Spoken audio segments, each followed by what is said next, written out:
ನಮಸ್ಕಾರ ಸ್ನೇಹಿತರೆ, ಅನಿತಾ ಕಿಚನ್ಗೆ ಸ್ವಾಗತ. ಚೈಲ್ಡ್ಹುಡ್ನ ತುಂಬ ನೆನಪು ಮಾಡ್ಕೊಬೇಕಾದ್ರೆ ನೆನಪಾಗುವಂಥ ಒಂದು ರೆಸಿಪಿ ಅಂದರೆ ಮಶ್ರೂಮ್ ಸಾಂಬಾರ್. ತುಂಬಾ ಟೇಸ್ಟ್ ಆಗಿರುತ್ತೆ. ಹೇಗೆ ಮಾಡೋದು ಅಂತ ನೋಡ್ಕೊಂಬಿಡಿ, ನೀವು ಕೂಡ ಟ್ರೈ ಮಾಡ್ಕೊಳ್ಳಿ. ಫಸ್ಟ್ಗೆ ಇಲ್ಲಿ ಒಂದು ಪ್ಯಾನ್ ತೊಗೊಂಡಿದ್ದೀನಿ. ರುಬ್ಬಕ್ಕೆ ಬೇಕಾದಂಥ ಮಸಾಲನ ರೆಡಿ ಮಾಡ್ಕೊಂಬಿಡೋಣ.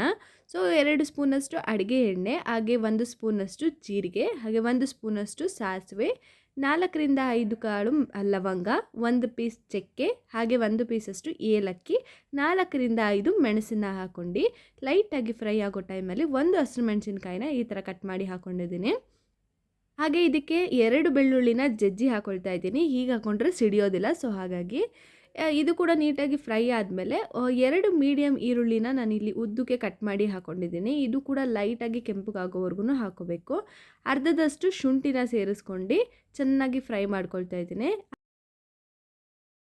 ಹಾಗೆ ಇದಕ್ಕೆ 1 ಟೊಮ್ಯಾಟೊ ಹಾಕ್ಕೊಂಡು ಟೊಮ್ಯಾಟೊ ಮೆತ್ತಗಾಗೋವರೆಗೂ ಫ್ರೈ ಮಾಡಿ 1 ಸ್ಪೂನಷ್ಟು ಅರಿಶಿನ ಪುಡಿನ ಸೇರಿಸಿ ಇವಾಗ ಲೋ ಫ್ಲೇಮ್ನ ಮಾಡ್ಕೊಂಡು ಇದಕ್ಕೆ 2 ಸ್ಪೂನಷ್ಟು ಅಚ್ಚಕಾರದ ಪುಡಿ, ಹಾಗೆ 2 ಸ್ಪೂನಷ್ಟು ಧನಿಯಾ ಪುಡಿ ಹಾಕ್ಕೊಂಡು ಇದನ್ನು ಲೋ ಫ್ಲೇಮಲ್ಲೇ ನೀಟಾಗಿ ಬೆಚ್ಚಗೆ ಮಾಡ್ಕೊಂಬಿಡೋಣ.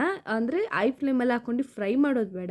ಲೈಟಾಗಿ ಬೆಚ್ಚಗಾದರೆ ಮಸಾಲ ತುಂಬಾ ಟೇಸ್ಟ್ ಆಗಿರುತ್ತೆ ಸಾಂಬಾರು ಅನ್ನೋ ಕಾರಣಕ್ಕೆ ಈ ಥರ ಮಾಡೋದು. ಹಾಗೆ 1 ಹಿಡಿಯಷ್ಟು ಪುದೀನ, 1 ಹಿಡಿಯಷ್ಟು ಸಂಬಾರ ಸೇರಿಸ್ಕೊಂಡು, ಹಾಗೆ ಇದಕ್ಕೆ ಅರ್ಧ ಭಾಗದಷ್ಟು ಕಾಯಿ ತುರಿನ ಹಾಕ್ಕೊಂಡು ಇಷ್ಟನ್ನು ಕೂಡ ಲೋ ಫ್ಲೇಮಲ್ಲೇ ಬೆಚ್ಚಗೆ ಮಾಡ್ಕೊಂಡು ಇದು ಆರಿದ ನಂತರ ಇದನ್ನು ಜಾರಿಗೆ ಶಿಫ್ಟ್ ಮಾಡಿ ಸಣ್ಣಕ್ಕೆ ನುಣ್ಣಗೆ ರುಬ್ಕೊಂಬಿಡೋಣ. ಸೊ ಇಷ್ಟು ಮಾಡಿಕೊಂಡ್ರೆ ನಮಗೆ ಅರ್ಧ ಸಾಂಬಾರೇ ರೆಡಿ ಆದಾಗ ಆಗಿಬಿಡುತ್ತೆ.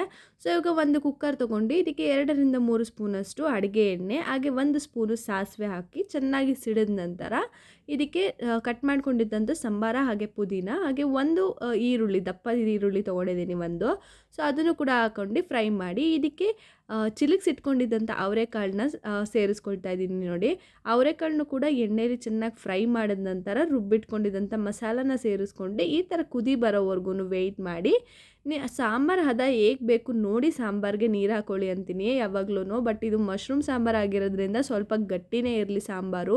ಸೊ ಇವಾಗ ಮಶ್ರೂಮ್ ಹಾಕ್ಕೊಳ್ಳಿ. ಮಶ್ರೂಮ್ ಸಾಂಬಾರಿಗೆ ಯಾಕೆ ನೀರು ಕಮ್ಮಿ ಹಾಕಿ ಅಂತಿದ್ದೀನಿ ಅಂದರೆ ಮಶ್ರೂಮಲ್ಲೇ ನೀರಿನ ಕ್ವಾಂಟಿಟಿ ಜಾಸ್ತಿ ಇರೋದ್ರಿಂದ ವಿಷಲ್ ಹಾಕ್ಸಿದ್ಮೇಲೆ ನೀರಿನ ಕ್ವಾಂಟಿಟಿ ಇನ್ನೂ ಜಾಸ್ತಿ ಆಗುತ್ತೆ. ಸೊ ಹಾಗಾಗಿ ಸ್ವಲ್ಪ ಗಟ್ಟಿನೇ ಇರಲಿ. ಬಟನ್ ಮಶ್ರೂಮ್ ಆಗಿರೋದ್ರಿಂದ 1ರಲ್ಲಿ 2 ಪೀಸ್ ಮಾಡ್ಕೊಂಡಿದ್ದೀನಿ ಅಷ್ಟೇ. ಸೊ ಇವಾಗ ರುಚಿಗೆ ತಕ್ಕಷ್ಟು ಉಪ್ಪನ್ನ ಸೇರಿಸ್ಕೊಂಡು, ನಿಮಗೆ ಅದೇ ಹೇಳಿದ್ನಲ್ಲ ಅದನ್ನು ಸ್ವಲ್ಪ ಗಟ್ಟಿಗೆ ಇಡಿ ಅಂತ, ಸೊ ಆ ಥರ ನೋಡ್ಕೊಂಡು ಲಿಡ್ನ ಕ್ಲೋಸ್ ಮಾಡಿ 2 ವಿಷಲ್ ಹಾಕಿಸ್ಬೇಡೋಣ. ಸೊ ಇವಾಗ ವಿಷಲ್ ಆಗಿದೆ, ನೋಡ್ಬೋದು ನೀವೇ ಸಾಂಬಾರು ಕಲರ್ ಎಷ್ಟು ಚೆನ್ನಾಗಿ ಬಂದಿದೆ ಅಂತ. ಸೊ ಅಚ್ಕಾರದ ಪುಡಿ ಯೂಸ್ ಮಾಡಿರೋದ್ರಿಂದ ಕಲರಿಗೆ ತುಂಬಾ ಚೆನ್ನಾಗಿರುತ್ತೆ. ಹಾಗೆಯೇ ನೋಡಿ 2 ಪೀಸ್ ಮಾಡ್ಕೊಂಡಿರೋದ್ರಿಂದ 1 ಮಶ್ರೂಮಲ್ಲಿ ನಮಗೆ ತಿನ್ನೋಕ್ಕೂ ಕೂಡ ಮಶ್ರೂಮ್ ಚೆನ್ನಾಗಿ ಸಿಗುತ್ತೆ. ಇದ್ರ ಜೊತೆಗೆ ಚಿಲಕ್ಸಿರೋ ಅವರೆಕಾಳು ಟೇಸ್ಟ್ ಅಂತೂ ತುಂಬಾ ಚೆನ್ನಾಗಿರುತ್ತೆ. ಇದಕ್ಕೆ ಮುದ್ದೆ ಅಥವಾ ಚಪಾತಿ, ರೊಟ್ಟಿ ಯಾವುದಕ್ಕಾದ್ರೂ ತುಂಬಾ ಚೆನ್ನಾಗಿರೋ ಕಾಂಬಿನೇಷನ್ ಆಗಿರುತ್ತೆ. ನೀವು ಕೂಡ ಟ್ರೈ ಮಾಡಿ, ಹೀಗೆ ಸಪೋರ್ಟ್ ಮಾಡಿ. ಪೂರ್ತಿ ವಿಡಿಯೋ ನೋಡೋದಕ್ಕಾಗಿ ಧನ್ಯವಾದ.